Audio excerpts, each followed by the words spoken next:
Les travailleurs d'une chaîne de télévision sont un maillon essentiel de l'industrie audiovisuelle. Ces hommes et femmes du groupe Lux Media travaillent sans relâche pour fournir des programmes de qualité supérieure, des informations précises et des divertissements captivants à un public fidèle et toujours plus exigeant. Ils sont toujours en première ligne pour garantir la qualité de l'expérience visuelle et sonore que nous avons tous les jours à la télévision et à la radio.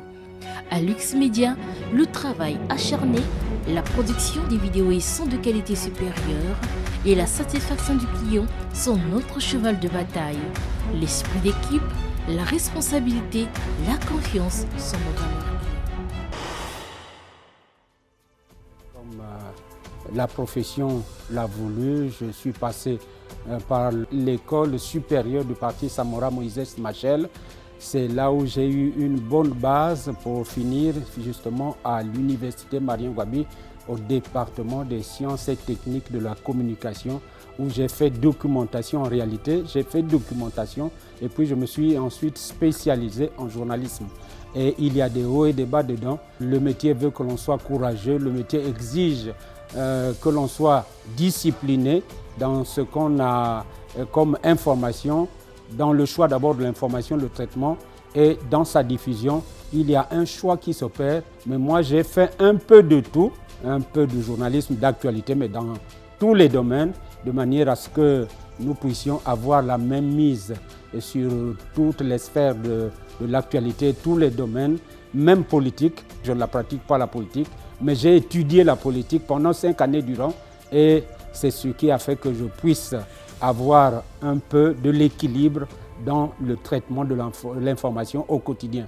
Je suis parti de quelque part, d'instituteur que j'étais justement, pour être journaliste de niveau 3 du reste aujourd'hui. Je faisais des cours par correspondance en Belgique où j'ai pu obtenir un diplôme pour le traitement de l'information rédactionnelle et finalement, chemin faisant, les choses se sont confirmées. J'ai eu beaucoup de générations que j'ai formées personnellement. Voici qu'aujourd'hui, je suis à Lux FM qui émet sur 92.5 dans le cadre de la continuité puisque le métier, lui, ne vieillit pas, c'est l'homme qui vieillit. Je suis le rédacteur en chef juste dans le cadre de la continuité de l'exercice de mon métier. Chercher toujours à faire beaucoup plus et à améliorer sa manière de faire, c'est le secret de ce métier.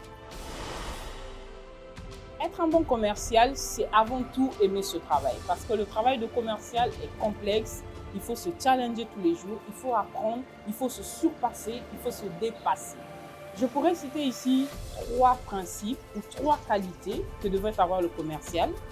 Le 1, c'est connaître son produit. Vous devrez connaître votre produit parce que c'est celui-là que vous mettez en valeur. Deuxièmement, vous devez maîtriser votre produit, le valoriser. Et troisièmement, vous devez être à l'écoute de votre client. Parce que même quand vous connaissez votre produit, vous le valorisez, mais quand vous n'êtes pas à l'écoute, on vous zappe. Les responsabilités du commercial, c'est déjà d'accroître et maximiser les ventes ou le chiffre d'affaires, d'avoir une bonne veille concurrentielle qui permet de garder l'image de la structure ou de la boîte au top, mais aussi et surtout de veiller à la satisfaction client.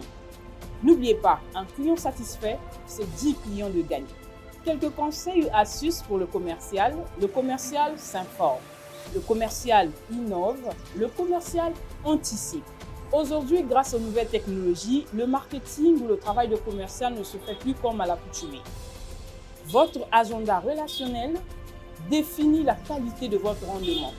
Il est vrai qu'avec votre agenda relationnel, vous avez beaucoup plus d'opportunités, beaucoup plus d'ouverture, mais n'oubliez pas, l'esprit d'équipe, la dévotion, la détermination dans votre travail, c'est ça qui produira le résultat.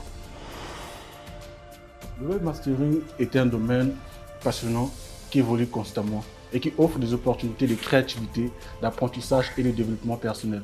J'ai choisi cette voie car j'ai toujours été fasciné par l'impact que peuvent avoir les sites web et les applications mobiles sur la vie quotidienne des gens.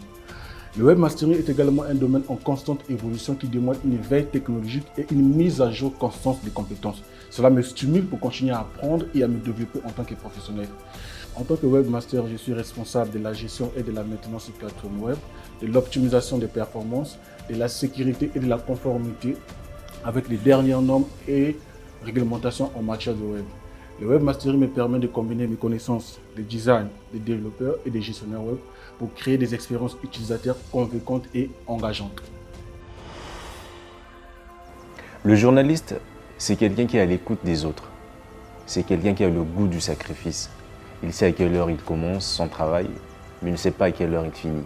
Il est toujours à l'affût de l'information et travaille avec beaucoup de minutie, parce que la moindre erreur de sa part pourrait entacher toute sa réputation. Le journaliste, c'est aussi cette personne qui travaille selon les règles éthiques et déontologie. C'est d'ailleurs ce qui fait de lui un journaliste hors pair.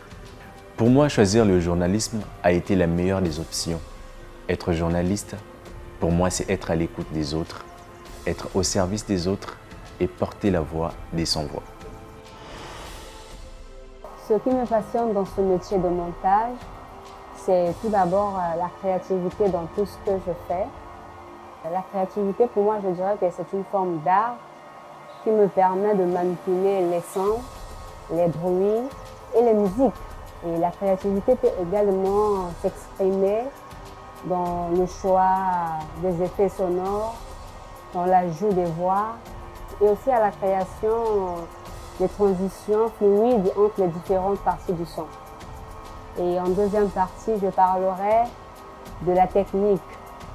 Il y a beaucoup à apprendre sur le logiciel du montage de son, sur le matériel audio et aussi la technique d'enregistrement. Cela me passionne beaucoup parce que je m'épanouis en fait à perfectionner mes compétences et à découvrir les nouvelles façons d'optimiser la qualité de son. Les difficultés, il y en a plusieurs. Entre autres, nous avons des pannes sonores, nous avons des mosaïques à l'écran et parfois même des macros et des micro-coupures. Donc, ce qui est remarquable par un écran noir momentané, voilà, parfois qui met aussi beaucoup de temps comme ça. Pour la solution, la première étape, c'est d'abord le diagnostic. Il faut que le diagnostic soit impérativement posé et réussi, comme en médecine d'ailleurs. Et donc, pour poser le diagnostic, il est nécessaire de réviser le système d'installation de façon générale ou bien en particulier. Et ce n'est qu'à partir de là qu'on peut voir s'il faut procéder à une réparation ou bien à un changement ou tout simplement à une correction du dispositif manifestant une anomalie, quelque chose de ce genre.